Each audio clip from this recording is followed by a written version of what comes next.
हम लोगों ने अभी प्लेटो को पढ़ लिया था। आज हम लोगों की जो बारी है वो अरस्तु को पढ़ने की है, जिसको आप क्या बोलते हो, एरिस्टोटल, है ना। ठीक है, एरिस्टोटल। तो एक बात मैं आपको ऐसा बता दूं कि अगर आप प्लेटो को नहीं समझ पाओगे तो अरस्तु को नहीं समझ पाओगे। और ये एक पूरी चैन होती है फिलॉसफी में या पॉलिटिकल थिंकर में। कोई भी कुछ नया आके नहीं बिल्कुल एकदम से बता देता। जो भी होता है वो अपने पुराने वाली चीज़ों का ही रिफॉर्म वर्जन पेश करता है, या आप कह सकते हो उसकी प्रतिक्रिया होती है केवल। जैसे मान लो अगर मैंने कहा कि धरती गोल है तो कोई आके इसी पे सुधार करेगा कि पूरी तरह से गोल नहीं है, कोई और आकर फिर बताएगा। तो जब भी आप किसी पॉलिटिकल थिंकर को पढ़ोगे तो हमेशा उसके पहले वाले थिंकर के साथ ही उसको जोड़ के पढ़ोगे। और हमारा जो उद्देश्य पर्पज है इस क्लास का, बेसिकली वो आपको बहुत अच्छे से पता है कि पढ़ाई करने से ज़्यादा ये इंपॉर्टेंट है कि पढ़ाई कैसे करनी है।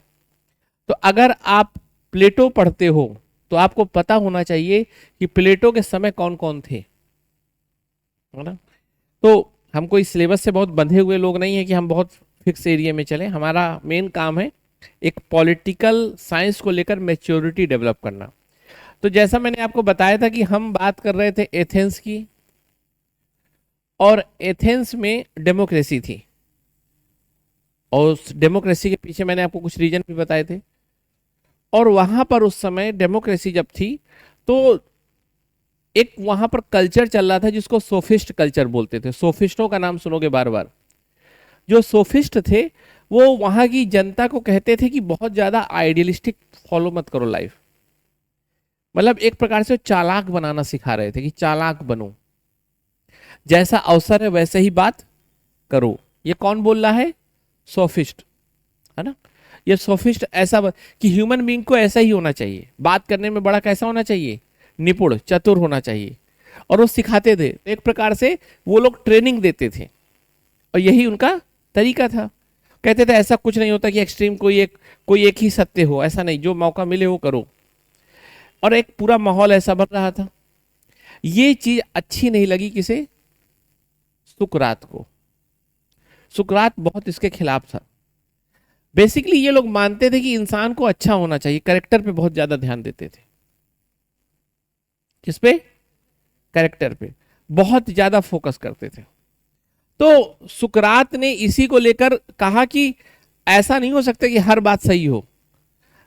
अब मुझे एक बात बताओ, अगर मैं आपसे कहूं अभी दिन है तो रात तो नहीं हो सकती ना, और अगर मैं बोल दूं रात है तो दिन नहीं हो सकता।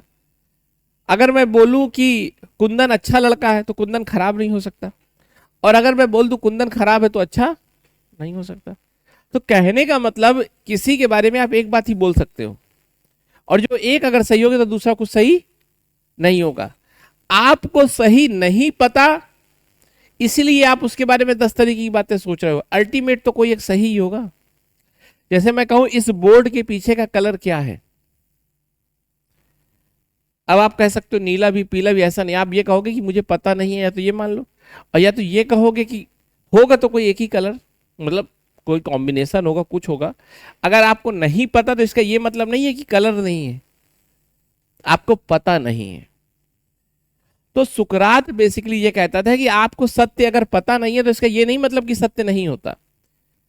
हर चीज एक आइडियल स्थिति होती है और उसको आपको जानना है, और इसी चीज के लिए वो लगातार प्रयास करता रहा। लेकिन आपको पता उसका उसका स्टूडेंट कौन था?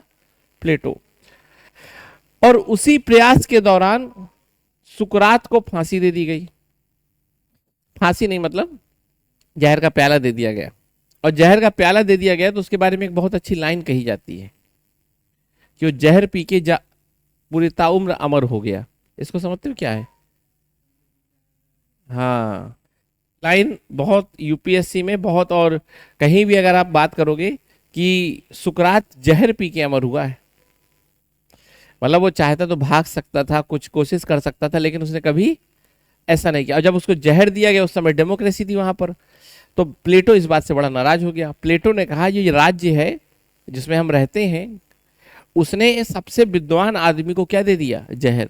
मतलब ये मूर्खों का राजा है। यहाँ किसका शासन है? मूर्खों का। तो उसने कहा कि ये शासन व्यवस्था सबसे बकवास है, और उसने कहा कि हम सबसे बेहतर शासन व्यवस्था बनाएंगे। और वो क्या करता था, प्लेटो बेसिकली हर चीज के लिए आइडियलिज्म की एक घोषणा करता था, मतलब कहता था हर चीज का एक आदर्श है। जैसे मान लो एक अच्छा इंसान कैसा होना चाहिए, तो कई लोग कहेंगे सब तो अच्छे हैं, पर प्लेटो कहेगा नहीं, एक फिक्स फॉर्मूला होगा अच्छे इंसान का। जैसे मैं आपसे कहूं कि भाई आप जा रहे हो, घूम रहे हो, बहुत चीजें खाने पीने की हैं, आप कहोगे कौन सा खाना अच्छा है, आप कहोगे सब अच्छा है, ये भी अच्छा, वो भी अच्छा। लेकिन प्लेटो क्या कहेगा, नहीं, एक कोई परफेक्ट अच्छा खाना होगा जिसमें इतना कार्बन, इतना प्रोटीन, इतना सब कुछ हो।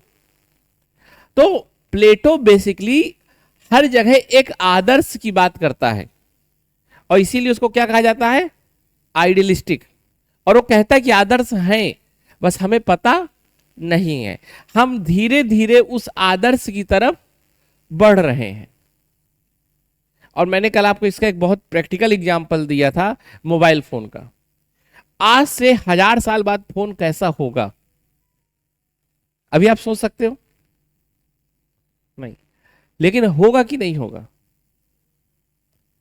1000 साल बाद जो फोन होगा वो अलग होगा कि नहीं होगा? है? अलग होगा।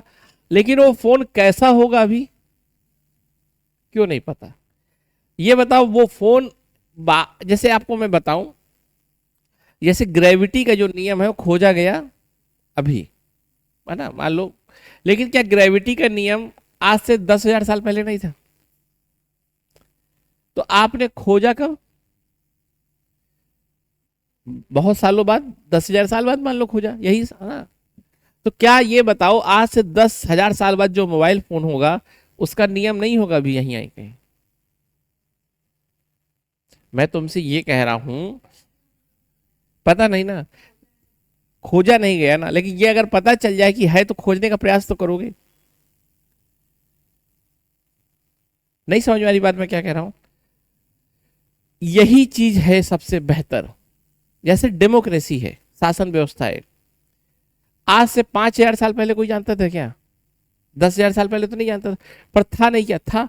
तो आज से आने वाले 10,000 साल बाद क्या होगा, ये भी यही सब है, हमें पता नहीं है। उसका क्या नहीं पता, उसका नियम। जैसे मैं आपसे एक बात बता रहा हूं, जैसे आज हम लोग चाय पीते हैं, तो आज हम लोग चाय पीते हैं, वो आप देखते हो कि दूध, अदरक, चाय की पत्ती, क्या आज से 600 साल पहले ऐसे चाय बनती थी? तो कहने का मतलब तो, लेकिन ऐसा तो नहीं कोई आविष्कार नहीं किया, सब था, बस हमें पता नहीं था।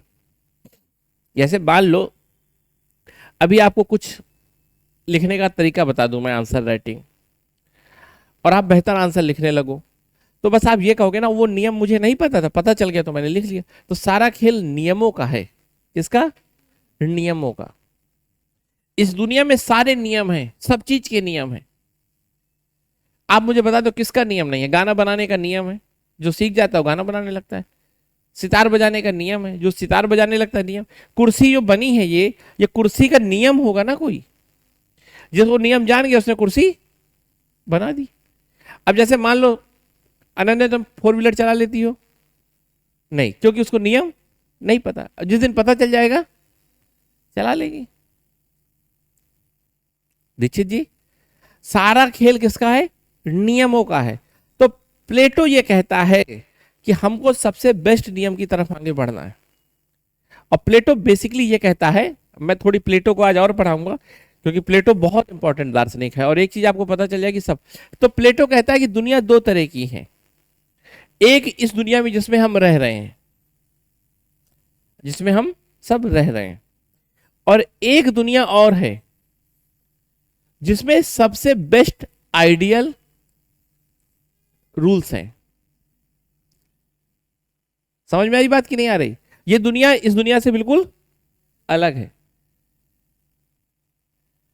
सब आइडियल यहां रहते हैं सब, और आइडियल का मतलब नियम, सबसे बेस्ट नियम। जैसे मोबाइल बनाने का नियम, जैसे ग्रेविटी का नियम, जैसे मनुष्य की सुंदरता का नियम, जैसे गाना गाने का नियम, मूवी बनाने का नियम, पढ़ने का नियम। तो कहा सारे के सारे रूल्स यहां रहते हैं। और कैसे रहते हैं?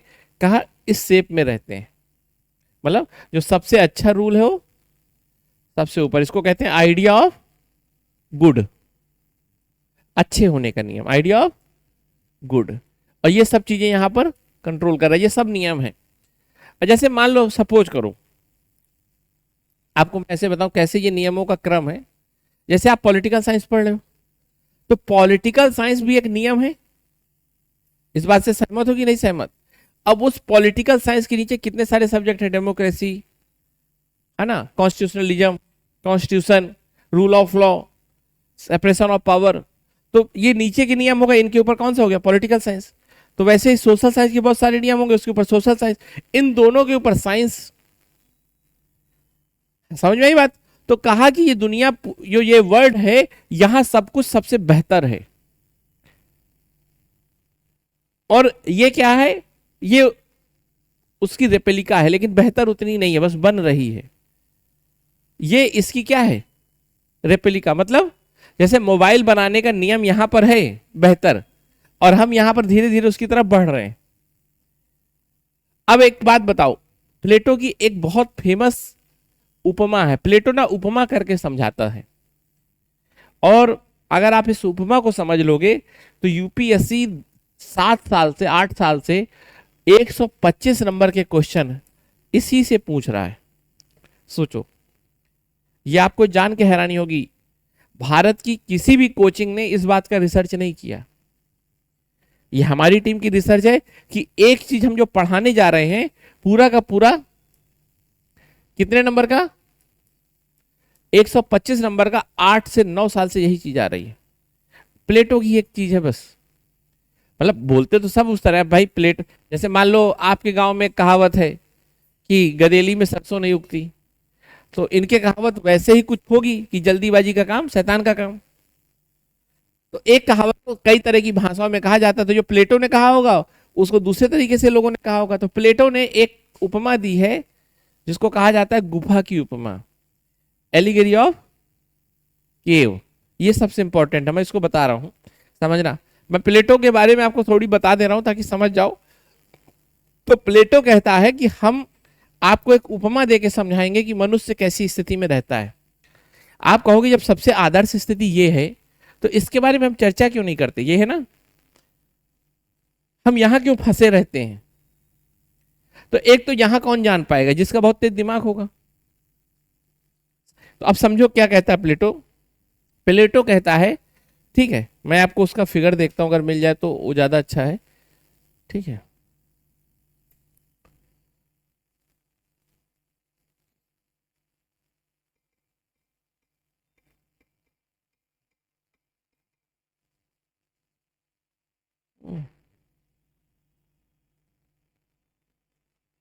ठीक है, देखा? देखा ना आपको शानदार चीज? कौन सी इमेज खोली जाए बताओ भाई, कौन सी अच्छी लग रही है इसमें तुम लोगों को?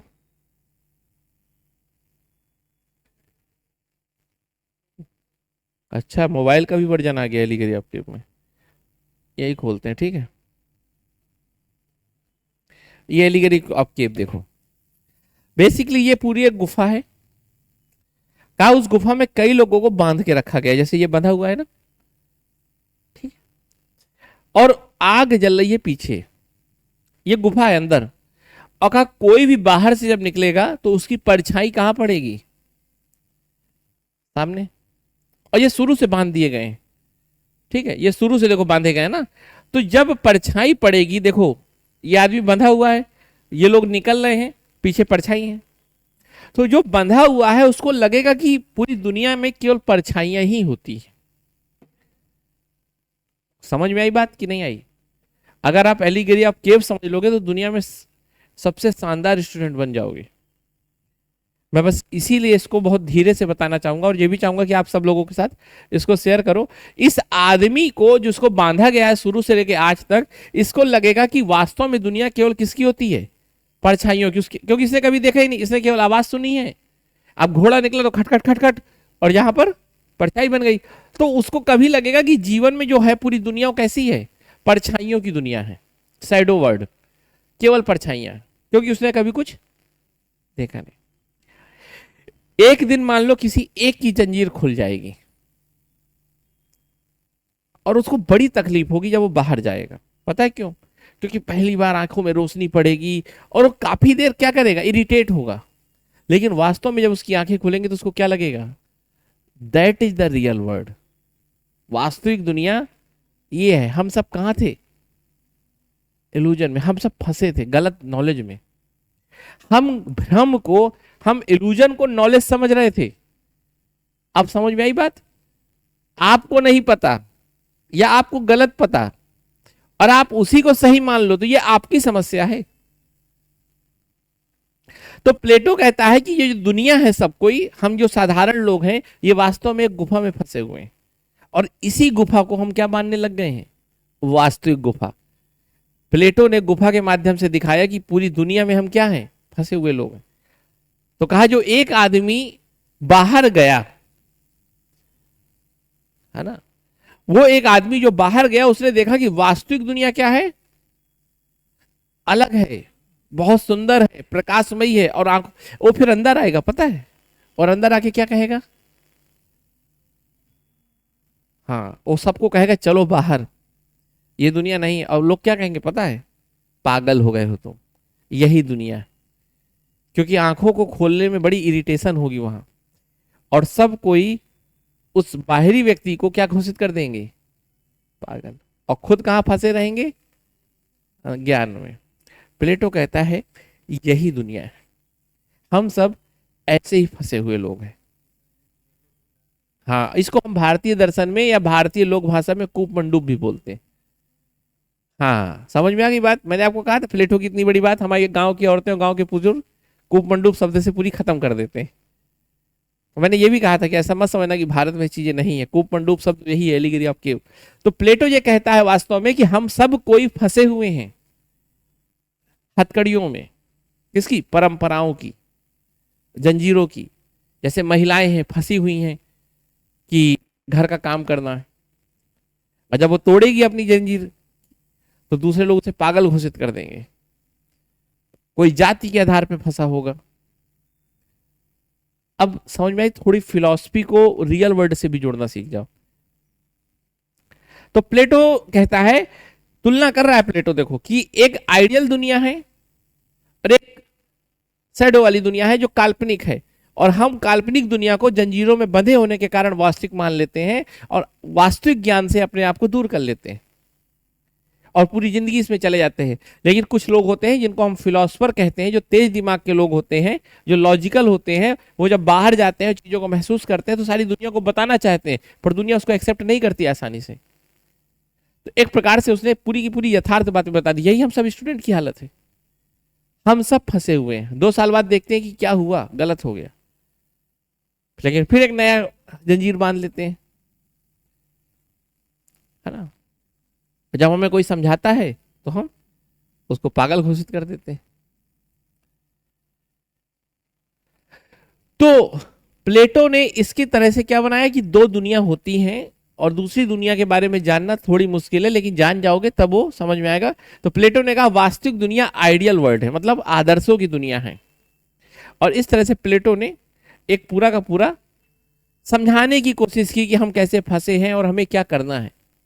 तो प्लेटो बता रहा है कि ये दुनिया है एक पुरानी, मतलब एक नई दुनिया, सॉरी नई पुरानी नहीं कहूंगा, एक आइडियल दुनिया है और एक हम सब है, हम सबको बेहतर बनना है।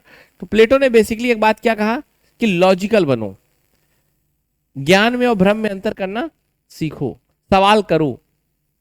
और ये बात प्लेटो की तुम्हें समझ में आ गई।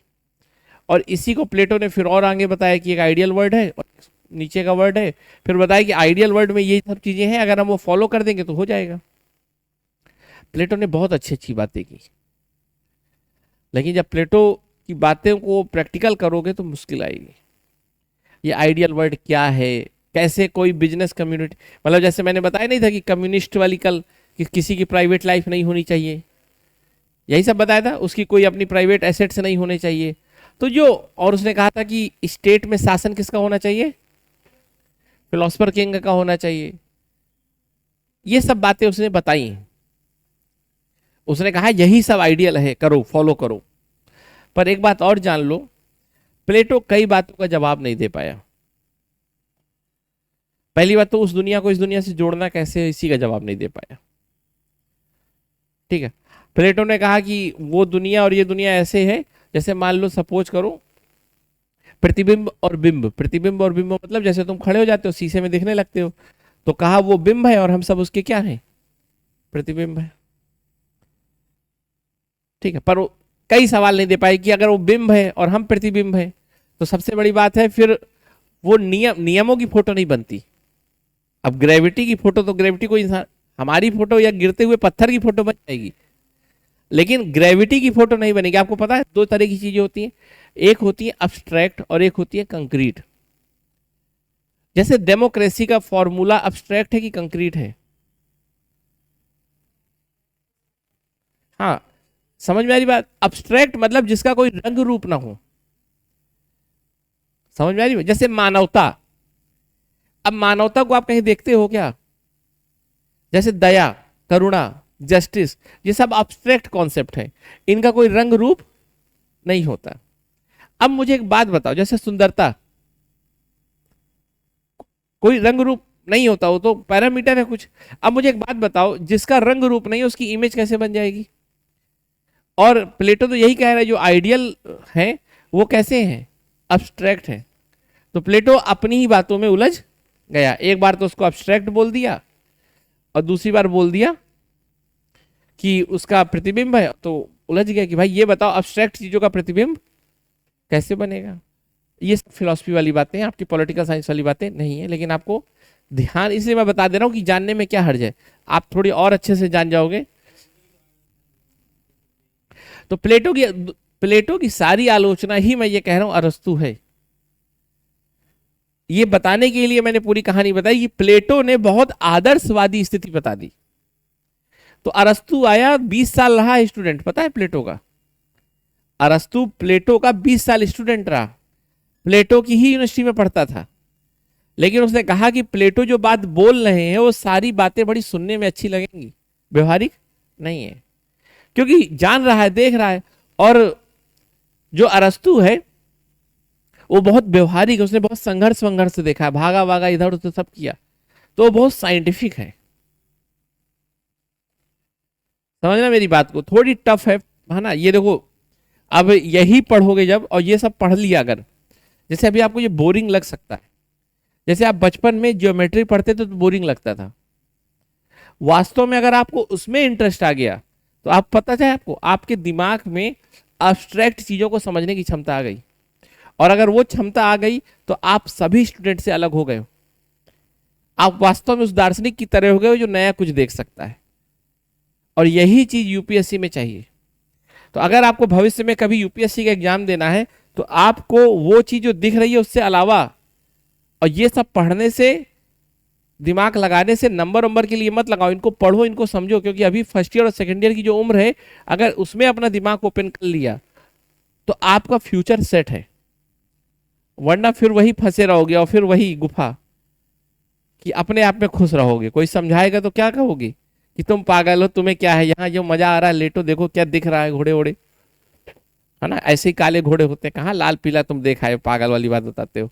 तो आपको इस बात का बड़ा ध्यान से समझना है कि ये सब पढ़ने में थोड़ी इरिटेशन होता है, क्या सर बता रहे हो, आइडियल दुनिया ये वो क्या है, एग्जाम आएगा कुछ लिखाएंगे, पर वास्तव में महसूस करो कि ये दार्शनिक कैसे सोचते हैं, कितना अलग सोचते हैं। आपको दार्शनिक नहीं बनना, लेकिन आपको सोचने की उनका तरीका देखना है कि कैसे प्लेटो ने पूरी, और आज व्यवहारिक है वो चीज कि हम सब जंजीरों में बंधे हुए हैं और उसी को सही मान लेते हैं। एक समय तक राजा राम मोहन राय ने कहा कि सब खोलो अपनी जंजीरें और सती प्रथा बंद करो। आज भी हम कई तरह की जंजीरों में बंधे हुए हैं, और कोई आता है समझाता है तो उसको पागल समझते हैं, लेकिन बाद में उसी को फॉलो करते हैं। ठीक है, अब पता नहीं आज बिहार के इलेक्शन में प्रशांत किशोर जंजीरें तोड़ पाए कि नहीं तोड़ पाए। ठीक है, तो ये भी एक जंजीर है भाई। प्रशांत किशोर कह रहे हैं कि अब देखो चुनाव का तरीका बदलो, अब जाति के आधार पे चुनाव ना देके शिक्षा और इसके आधार पे दो। अब वहां के लोग क्या कहेंगे कि जाओ तुम पागल, है ना। तो हो सकता है, और क्या होगा चुनाव का नहीं पता, और कौन जीता कौन नहीं जीता एक अलग बात है। लेकिन मैं आपको प्लेटो को हर जगह अप्लाई करना सीख जाओ। प्लेटो पूरा नहीं अप्लाई होगा, प्लेटो की कुछ कुछ कॉन्सेप्ट। अब आप जैसे कभी लिखोगे तो एलिगरी ऑफ केव लिख के नंबर बहुत ज्यादा अट्रैक्ट कर सकते हो। सपोज करो आप गए भाषण देने कहीं, आप सीधे शुरू करो एलिगरी ऑफ केव से, तो आपको जो सुन रहे होंगे सबको लगेगा कि हाँ कुछ आपका गहरा है बात करने का तरीका। आप ऐसे में तो मैं जैसे आपको बताना उचित होगा कि नहीं होगा, लेकिन एक बार बताऊं, ऐसे में मेरे 130 प्लस मार्क्स आते थे हमेशा। और इसका एक दूसरा साइड मैं आपको बता दूं कि जो पहली रैंक से लेके 100 रैंक तक लोग होते थे, लगभग लगभग, मतलब इस तरह नहीं, सबके नंबर इससे कम रहते थे। हाँ, मेंस में बहुत रेयर इससे ऊपर नंबर आते थे। ये बात है 2020 के बाद की। 2020 के पहले मेरा जो नंबर होता था 145, ये भी उस समय ज्यादा था। मतलब ऐसे में नंबर कमाना शुरू हो गए हैं धीरे धीरे, तो मेरे भी कमाए लेकिन सबसे ज्यादा रहते थे। ठीक है, तो अब ऐसा नहीं कि कुछ एक्सेप्शन भी हो सकते हैं, मैं सबका तो नहीं देखा लेकिन ज्यादातर का मैं देखता था। तो और बहुत कष्ट भी होता था, कई बार लोग फाइनल सेलेक्ट हो जाते थे। जैसे हमारे ही कोचिंग के एक स्टूडेंट हैं, आईपीएस हैं, और ऐसे में उनके केवल 86 मार्क्स हैं। सोचो, सिलेक्ट है, अगर ऐसे में उसके 130 होते जितने मेरे थे, वो टॉप 10 रैंक में होता। और आप लोग मिल भी चुके होंगे इस शख्स से, क्योंकि वीडियो ऑनलाइन जाएगी तो नाम नहीं लूंगा मैं कहेगा सर मेरी बातें बदनाम कर रहे हैं। बात क्या है, उसने अगर, अब उसकी किस्मत थी कि क्या था नहीं पता, लेकिन अगर 86 से सोचो, 130 छोड़ो, उसके 100 नंबर भी होते ना तो प्रॉपर आईएएस होता हो केवल। और मैं आपको बता रहा हूं, मैं हमेशा ऐसे की शुरुआत कहां से करता था, एलिगिरी ऑफ केव से। हर साल, अरे कॉपी तो हर बार अलग ही आदमी चेक करेगा ना, उसको थोड़ी पता कि ये योगेश त्रिपाठी फिर आ गए। तो मैं शुरुआत ही करता था हमेशा एलिगिरी ऑफ केव से, क्योंकि मुझे एक पता था ऐसे आएगा तो वहीं से आएगा। अब ये नहीं कि अगले साल बदल जाए, बदल सकता है, लेकिन अभी भी मैं बता रहा हूं लास्ट ईयर तक का मेरे पास इसका पूरा डिकोड करके रखा हुआ है। आप हर ऐसे की शुरुआत एलिगिरी ऑफ केव से कर सकते हो। एक दो ऐसे आते हैं उसमें से एक की कर सकते हो। ठीक, समझ में आ गई बात इसकी? हाँ, प्लेटो की आलोचना दार्शनिक होगी तब आएगा, पॉलिटिकल साइंस वाले में नहीं आएगा। पॉलिटिकल साइंस में उसकी जब तुम आलोचना करोगे तो बेसिकली उसकी आलोचना को तुम्हें उसके कॉन्सेप्ट पे करना पड़ेगा। मैंने आपको एक प्लेटो का बेसिक बताया अभी। अब प्लेटो स्टेट के बारे में क्या बताएगा, आइडियल स्टेट। तो आप बता दोगे कि आइडियल स्टेट जैसा कोई होगा नहीं, क्यों? क्योंकि प्लेटो ने 3 ही काम बताए हैं केवल। क्या करना, शासन करना, उत्पादन करना और डिफेंस। तो 3 नहीं होते, बहुत ज्यादा तरह के काम होते हैं, फिर उनका क्या हो। ठीक है, एक प्रकार से प्लेटो क्या ला रहा है, शासन में रिजिडिटी। मतलब तुम्हारा आज सेना में मन, जैसे कल देखते हो कई लोगों का कि कई लोग सेना में है और तैयारी करने के बाद आईएएस बन जाते हैं। तो प्लेटो की दुनिया में तो ये क्या होता, बेवकूफी होती। आप खुद देखो, अगर आपको एक ही सिस्टम में डाल दिया जाए कि तुम केवल और केवल शासन में रहोगे पूरी जिंदगी भर, तो तुम्हें खुद अजीब नहीं लगेगा? इसका मतलब मनुष्य मशीन हो गया। इस पे भी हम थोड़ी बात कर लेते हैं। ये पेन है, इस पेन का पूरी जिंदगी भर काम क्या रहेगा? इस पेन का पूरी जिंदगी भर काम क्या रहेगा? लिखने का। ये कभी बदलेगा अपने आप को? नहीं बदल सकता ना। ये हमेशा क्या रहेगा, डिजिटल बोर्ड। ये हमेशा लैपटॉप रहेगा।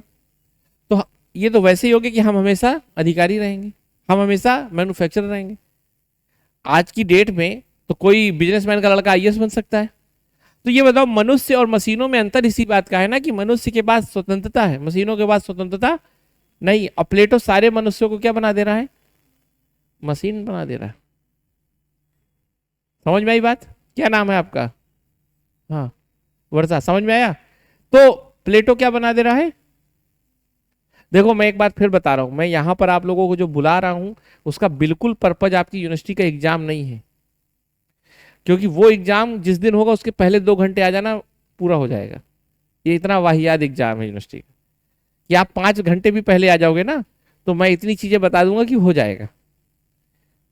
आपका 3 साल ये बहुत कीमती है, और खासकर आपका सेकेंड ईयर, क्योंकि फर्स्ट ईयर में तो आप अपने आप को सबको राहुल और किरण समझने में लगा दिए, कुछ ना होगा ना। ठीक है, अब ये सेकेंड ईयर में आपकी थोड़ी आंखें खुली होंगी, सबकी नहीं, थोड़ी, सबकी नहीं खुली होंगी, थोड़े लोगों की थोड़ी आंखें खुली होंगी।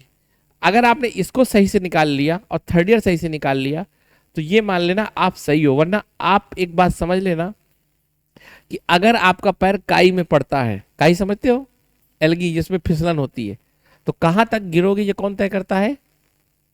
आप नहीं तय करते, काई कहां तक होगी। तो वैसे ही अगर फर्स्ट ईयर या सेकेंड ईयर में आपने गलत जगह पैर रखा तो आप कहां तक गिरोगे ये आप नहीं तय करोगे, ये काई तय करेगी। और होश में रहना सीख लो, क्योंकि इंटर तक भी बहुत नशे में सोचा होगा, सपने देखा होगा, और आज जो इंटर में तुमने अपने बारे में सोचा था ना, आज सेकेंड ईयर में वो है, हो कि नहीं हो, ये सोच लो। अगर नहीं हो तो समझ जाओ सोचने से दुनिया नहीं चलती। कोई लेक्चर नहीं दे रहा, सबसे बड़ा एग्जाम्पल तुम खुद हो। ठीक है, तो इस बात को दिमाग में बैठो। इसलिए यहां आने का केवल पर्पज एक है कि मैं अभी पढ़ा रहा हूं और 1 या 2 दिन के बाद बहुत टाइट हो जाऊंगा, सबका अलाउ नहीं करूंगा, केवल 5 या 10, क्योंकि लाइफ के लिए मैं 5 साल के लिए उनको एक प्रकार से पूरा उनके ऊपर फोकस करूंगा। ठीक है, तो अभी चीजें थोड़ी रुकी हुई हैं, मैं सिस्टमेटिक एक फॉर्म निकालूंगा, सबका फॉर्म, सबके माँ बाप से बात करके सब कुछ व्यवस्थित तरीके से, क्योंकि करियर बहुत इंपॉर्टेंट है। और आपको जो लगता है ना वो सही नहीं है, मैं ये भी बता दूं, क्योंकि आपको पता ही नहीं है कि आप वास्तव में दुनिया कैसी है। हम सब अपने सीमित ज्ञान की जंजीरों से बंधे होकर केवल परछाइयों में खुश हैं। जैसे मैं आप लोगों से पूछूं कि जैसे सपोज करो, अगर कई बार हम लोग ना बहुत गलत करते हैं, जैसे मैं एक छोटा सा एग्जांपल देता हूं इसका, कि मेरा एक दोस्त है जिसने कभी सिविल सर्विस की तैयारी नहीं की, वो अपने छोटे भाई को गाइड कर रहा है, तो सोचो क्या होगा। और छोटा भाई इसलिए मान रहा है कि बड़ा भाई होगा तो सही ही होगा। तो ये कहां से लॉजिक आया भाई? उसके बड़े भाई को क्या पता, वो तो रील देख के ये है कि ये अच्छा है, ये अच्छा है। और रील तो दुनिया का सबसे बड़ा क्या है? आप लोग खुद ही अपना स्टेटस लगाते हो तो पता है झूठ है। तो सबकी सारी रील, जितनी भी 99% रील होंगी डिजिटल मीडिया में, या 98 होंगी, वो सब फर्जी होंगी। 98 नहीं 80 होगी, है ना। सब बनावटी है कि नहीं है, चाहे वो फिल्टर से हो, चाहे वो कंटेंट से हो, चाहे कुछ अच्छा दिखाने का हो। तो हम कैसे फंस रहे हैं। इसीलिए दुनिया में वास्तव में ना कंपटीशन बहुत कम है नई जनरेशन में, क्योंकि वो सब ऑलरेडी फंसी हुई है। अगर आपके पास थोड़ी भी पेशेंस और थोड़ी भी शानदार दिमाग होगा, आप बहुत बेहतर कर ले जाओगे। तो मैं आपसे बार बार यही कहूंगा कि नई जनरेशन में वो दिमाग बहुत तेज है, लेकिन साथ में चंचलता भी है। तो आपकी लाइफ, आपका डिसीजन, और यही सबसे इंपॉर्टेंट लाइफ है। बस 1 2 3 3 साल के बाद, 4 साल के बाद आपके हाथ में कुछ नहीं रहेगा। आप एक उस पत्थर की तरह होगे जो छत्ती से गिरा दिया गया है, और पत्थर को अगर बीच में लगेगा कि मैं रुक जाऊं तो रुकेगा कि नहीं रुकेगा। तो वैसे आप भी हो, जैसे आपको लगेगा कि मैं यहाँ एडमिशन ले लूं, लेकिन मिलेगा नहीं, क्योंकि उतनी पढ़ाई की ही नहीं। फिर यहीं ले लोगे एडमिशन, फिर आप सोचोगे कि 2 साल में मैं धुआं उड़ा दूंगा, लेकिन पता चला 2 साल बाद फिर कोई फॉर्म भरते नजर आओगे, क्योंकि आप उस पत्थर की तरह हो जिसने समझा ही नहीं कि नियम क्या होते हैं। नियम के खिलाफ सोच रहे हो कि मैं रुक जाऊंगा, तो रुकना नहीं है। तो आपको इस चीज को बहुत ध्यान से समझना होगा। ये उम्र आपकी बहुत संवेदनशील है। इस उम्र में आपको दूसरे को सुनना भी है, लेकिन दूसरे से बेवकूफ भी नहीं बनना। और आपको सब बेवकूफ बनाएंगे, मैं भी बना सकता हूं। सब अपने अपना कपड़ा बेचने वाला अपना कपड़ा बेचेगा, सब व्यवसाय ही तो कर रहे हैं। तो आप जहां जाओगे, आप अभी चाट की दुकान में खड़े जाओ, कहेगा बहुत अच्छी है खाओ, जबकि कहां पता हेल्दी थोड़ी है। तो आप जहां भी जाओगे, सब अपने अपने हिसाब से आपको बेवकूफ बनाने में लगे होंगे। कोई किसी का टिकट बेच रहा होगा, कोई किसी का कि ये फ्रेशर चल रही, कोई ये चल रहा, वो चल रहा, सब फंसे हैं। तो कहने का मतलब, लेकिन आपको ध्यान देना है कि क्या सही और क्या गलत है, क्योंकि प्लेटो ये बात हमें सिखाता है। तो हम फिर आते हैं प्लेटो से। तो प्लेटो ने जो बताया वो बेसिकली कई ऐसी चीजें बता दी जो सही नहीं थी। जैसे प्लेटो ने क्या बताया, सबसे पहले प्लेटो ने बताया कि स्टेट कैसा होना चाहिए, आइडियल, और उसमें शासन कौन करेगा, केवल फिलोसफर किंग। साथ में बताया कि फिलोसफर किंग के पास कोई प्राइवेट प्रॉपर्टी नहीं होगी, वाइफ मतलब पत्नी वत्नी घर वर कुछ नहीं होगा। दूसरी बात उसने क्या और बताया, सेक्शन वाइज बांट दिया, रिजिट कर दिया। तो अरस्तु बेसिकली इन्हीं सबको क्या कर देता है, खंडन, कहता है ये सब गलत है। तो आप ये भी कह सकते हो कि अरस्तु प्लेटो का विरोधी है, या अरस्तु ने प्लेटो के दर्शन में सुधारा है। अब आप क्या कहना चाहोगे, ये आपका तरीका है। वैसे है तो प्लेटो की बात को वो क्या कर रहा है, रिफॉर्म कर रहा है। ठीक, तो अब जो हमने पढ़ा, ठीक, अब इसके में टॉपिक क्या क्या है फिलहाल, ठीक है। अब एक बात बताऊं, प्लेटो के बारे में आपको पढ़ लिया। अगर मैं आपको पूछूं प्लेटो का तरीका कैसा है, आइडियलिस्टिक की अनुभव के दत्त, अनुभव के आधार पर करता है, तो अरस्तु क्या होगा, अनुभव, एक्सपीरियंस। क्योंकि प्लेटो का फोकस किस दुनिया में ज्यादा है, आइडियल दुनिया में। प्लेटो जैसी दुनिया है उस तरह नहीं बता रहा, वो कैसी बनाना चाह रहा है दुनिया को, आइडियलिस्टिक बनाना चाह रहा है। तो प्लेटो बेसिकली किस बात को ज्यादा कहता है, ऐसा होना चाहिए, ऐसा होना चाहिए, ऐसा होना चाहिए। तो प्लेटो जो बात करता है वो उस दुनिया पे ज्यादा फोकस कर रहा है, इस दुनिया पे नहीं। इस दुनिया को उस दुनिया की तरह बनाना चाहता है। लेकिन अरस्तु कहता है भैया यही जियो, यही दुनिया है। और प्लेटो जो अलग अलग दुनिया को कर रखा है ना, अरस्तु ने कहा है कि एक है। जैसे मैं एक एग्जाम्पल आपको बताता हूं, बहुत अच्छी सी चीज समझना। जैसे मान लो प्लेटो कहेगा कि एक आदर्श है कुर्सी का, आइडियल कुर्सी है, मान लो ये कोई आदर्श कुर्सी, तो नहीं बना पाऊंगा अभी, बन गई क्या, ठीक है, समझ लो ये कुर्सी है ना, ये आइडियल कुर्सी है। अब मान लो ये दुनिया है अभी यहाँ की, और ये कुर्सी मान लो ऐसे है, ठीक है, खराब सी। तो प्लेटो जो कहेगा वो कहेगा इसको कैसा होना चाहिए, ऐसा। प्लेटो इसकी ज्यादा बात करेगा और कहेगा लेकिन ये अलग रहती है, ये एक नियम है जो अलग रहता है, एक आइडिया है। ये नियम क्या होता है, दिमाग में आपके आइडिया ही तो होता है। जैसे मान लो अभी तुम्हारे दिमाग में आइडिया आ जाए कि चलो आज चाय ऐसे बनाते हैं, तो आइडिया ही तो है, नियम ही तो है। वो चाय बनेगी बाद में, लेकिन पहले तुम्हारे दिमाग में है वो, है ना।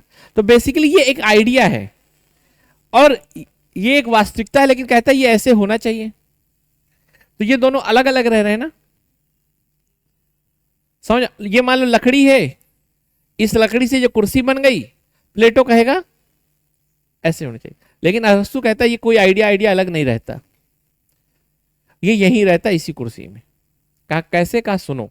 जैसे मान लो ये लकड़ी है ना, इस लकड़ी में इस कुर्सी का आइडिया है, मतलब इसके अंदर, इस लकड़ी के अंदर ये बनने की संभावना है कि नहीं, तो बन जाएगा। और कहा इसमें जब ये बन गया, तो बेसिकली अरस्तु ये कहता है कि एक ही समय एक साथ उसमें दोनों चीजें होती हैं, वास्तविकता भी और संभावना भी। जैसे ये कुर्सी है, ये कुर्सी के अंदर अभी संभावना है कि एक और अच्छी कुर्सी बन जाएगी, इसमें पेंट वेंट कर देंगे, फिर सीधा कर देंगे तो ये और अच्छी हो जाएगी, फिर वो और अच्छी हो जाएगी। जैसे मान लो मैं हूं, तो प्लेटो के हिसाब से मुझे एक आइडियल फॉलो करके होना चाहिए, लेकिन अरस्तु कहेगा कि मेरे ही अंदर एक अच्छा योगेश है अभी, ठीक है। तो शायद मान लो अच्छे योगेश का मतलब एक ऐसा योगेश जो 1 करोड़ कमाता और मैं 1 साल बाद कमाने लगूं, तो मैं अभी क्या हूं, एक वास्तविकता हूं। शायद मान लो अभी मैं 10 रुपए कमाता हूं, ये मेरी वास्तविकता है, लेकिन 1 करोड़ योगेश कमाने की संभावना मेरे अंदर है। लेकिन उसको तो अरस्तु कहता है बेसिकली कि एक ही इंसान में वास्तविकता और संभावनाएं दोनों रहती हैं। जब मैं 1 करोड़ कमाने लगूंगा तो वो वास्तविकता हो जाएगी, लेकिन संभावना 5 करोड़ वाली है भी। इस बात को समझ में आ रहा है कि नहीं आ रहा, ना आ रहा हो तो हल्का सा समझना।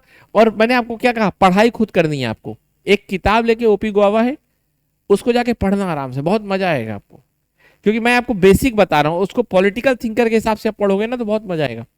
तो प्लेटो कहता है कि अलग अलग रहते हैं वास्तविकता और संभावना, क्योंकि जो अच्छी कुर्सी थी वो तो संभावना थी ना, पॉसिबिलिटी थी बनने की अभी, और जो वास्तविकता है। लेकिन अरस्तु क्या कर देता है, दोनों एक साथ एक समय रहते हैं। तो जैसे मान लो आज कुंदन है, एक छात्र है, ये वास्तविकता है। लेकिन एक समय मान लो बिगड़ैल छात्र था, आज पढ़ने वाला छात्र है। तो बिगड़ैल छात्र में उस समय वास्तविकता बिगड़ैल की थी, लेकिन संभावना अच्छे छात्र की थी। तो धीरे से वो बन गया एक अच्छा स्टूडेंट। लेकिन आने वाले मान लो इसके एक अधिकारी बनने की इसमें संभावना है, तो ये अधिकारी बन जाएगा। तो कहने का मतलब इसके अंदर धीरे धीरे क्या आता जाएगा, पॉसिबिलिटी इसकी किस में बनती जाएंगी, वास्तविकता में। और कहा यही परिवर्तन जो होता है ना, ये सभी मनुष्यों में होगा, सभी दुनिया में होगा, हर जगह होगा ये परिवर्तन। और यही अरस्तु ने कहा कि दुनिया पूरा ऐसे ही चल रही है। हम सब कोई केवल अपने अंदर की वास्तविकता को, अपने अंदर की संभावना को क्या बना रहे हैं, वास्तविकता का आइडियलिस्टिक कुछ नहीं होता। हम सब के अंदर क्या होती है, संभावनाएं, और हम उसको समय के साथ क्या करते रहते हैं। और कहा यही डेवलपमेंट है। अब सोचो, भारत 1947 में क्या था, गरीबी सब कुछ थी, लेकिन संभावना थी ना, तो आज हम वो बन गए। लेकिन आज हमारे अंदर कितनी संभावना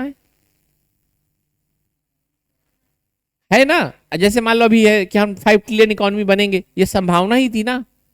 जैसे मान लो मोदी जी बोलते हैं कि 247 में हम विकसित होंगे, तो आज ये संभावना है ना। जैसे मान लो अनन्या अभी बोले कि आज से 10 साल बाद अनन्या क्या होगी, ये तो नहीं कहेगी कि मैं स्टूडेंट रहूंगी, अपने आप को कुछ बड़ा सोचे, तो ये अपने अंदर की संभावनाओं को सोच रही है ना, और उसी को धीरे से बदल देगी अगर बदल पाई।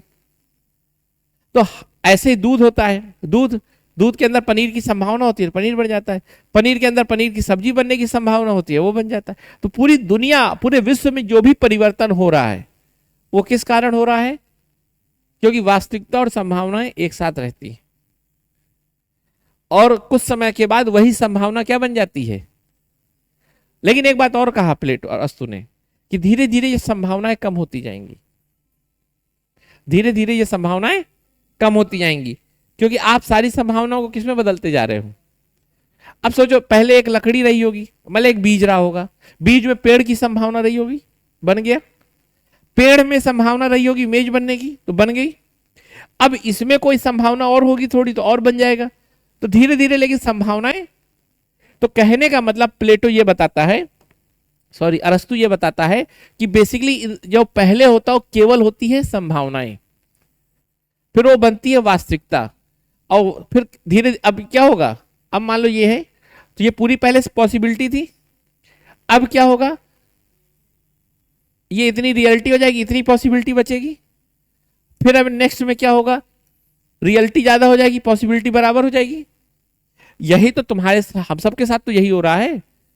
70-80 साल के बाद हमारे पास संभावनाएं नहीं रहती कुछ, तो हम बस वही रहते जहां रहते। अब मोदी जी के पास क्या संभावना, अभी और शायद कुछ बन जाए, कोई बड़ा पद होगा, लेकिन धीरे धीरे संभावनाएं होती है। तो ये कहा, तो धीरे धीरे पहले सबसे ज्यादा क्या होती है, संभावना, फिर अंत में बन जाती है केवल।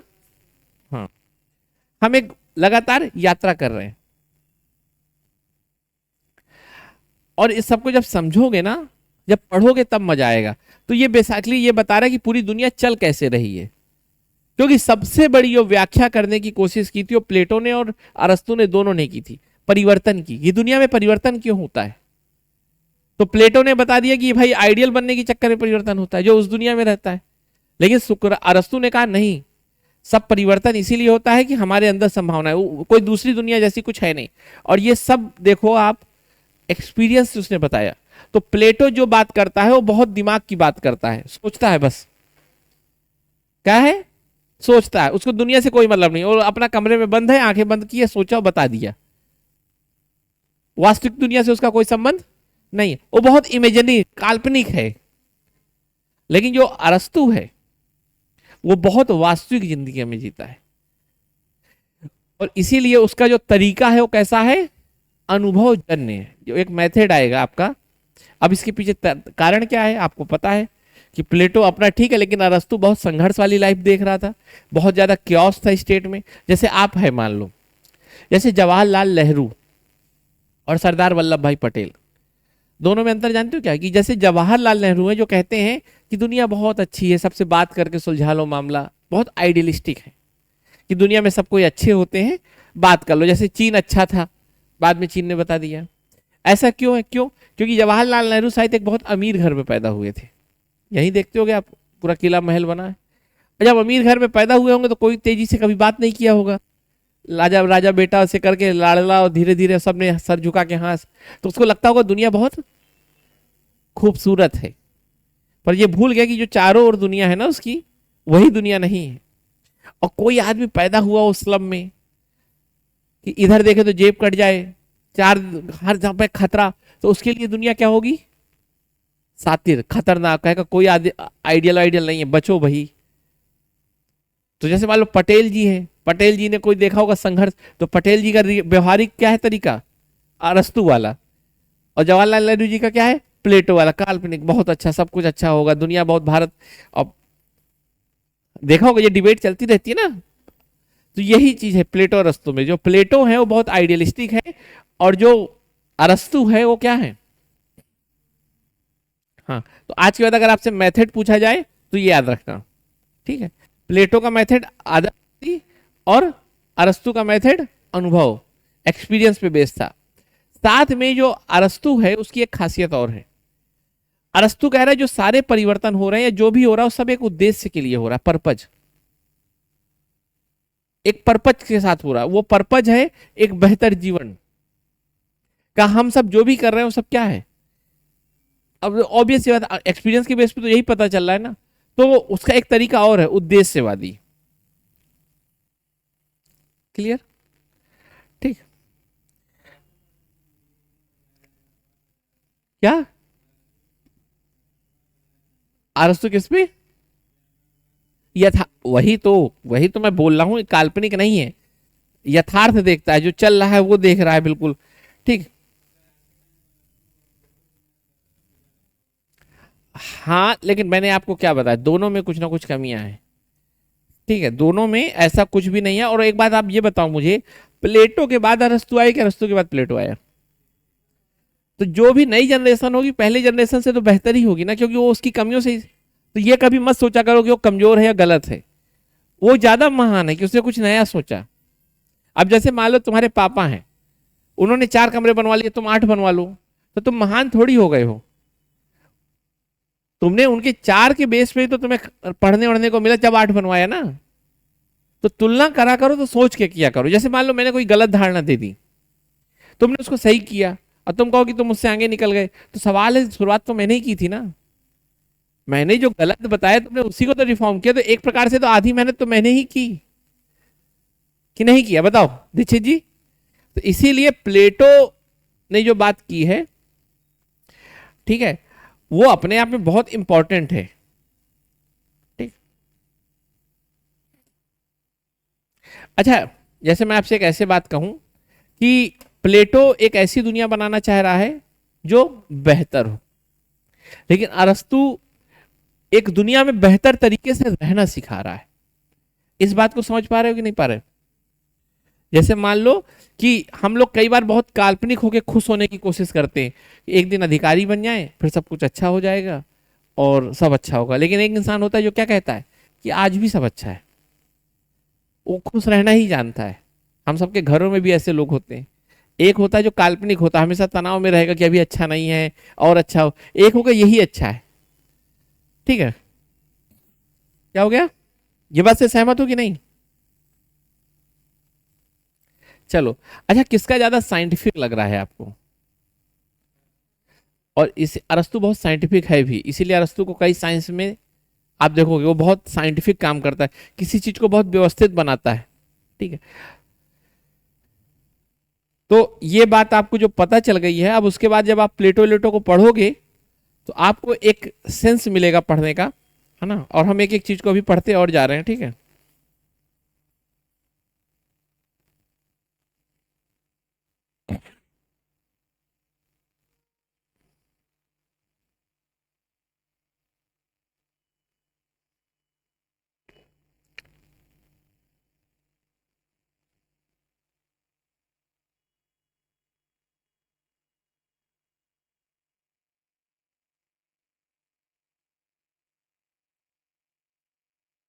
चलिए,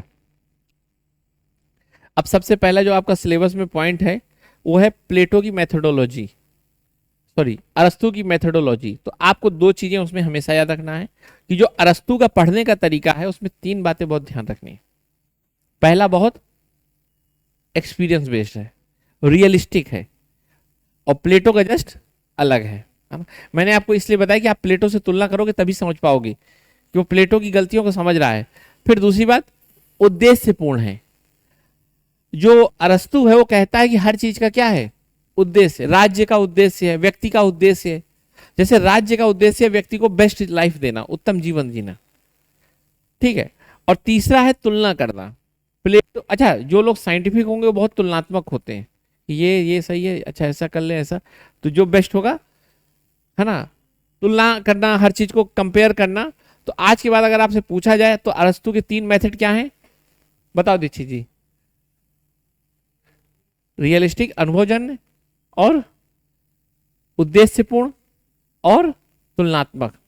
वो जो भी पढ़ता है तुलना करता है, एक उद्देश्य को ध्यान में रखता है, और साथ में वास्तविक जीवन को बेहतर या आइडियलिस्टिक ना होके रियलिस्टिक होता है, ठीक है।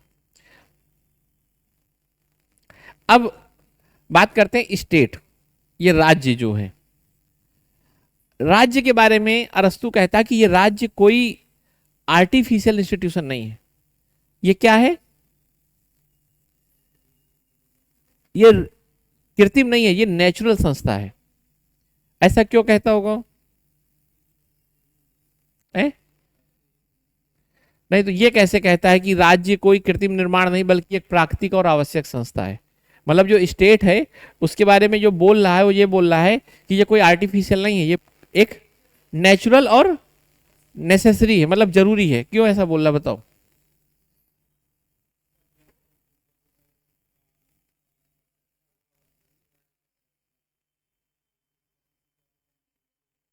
हम्म,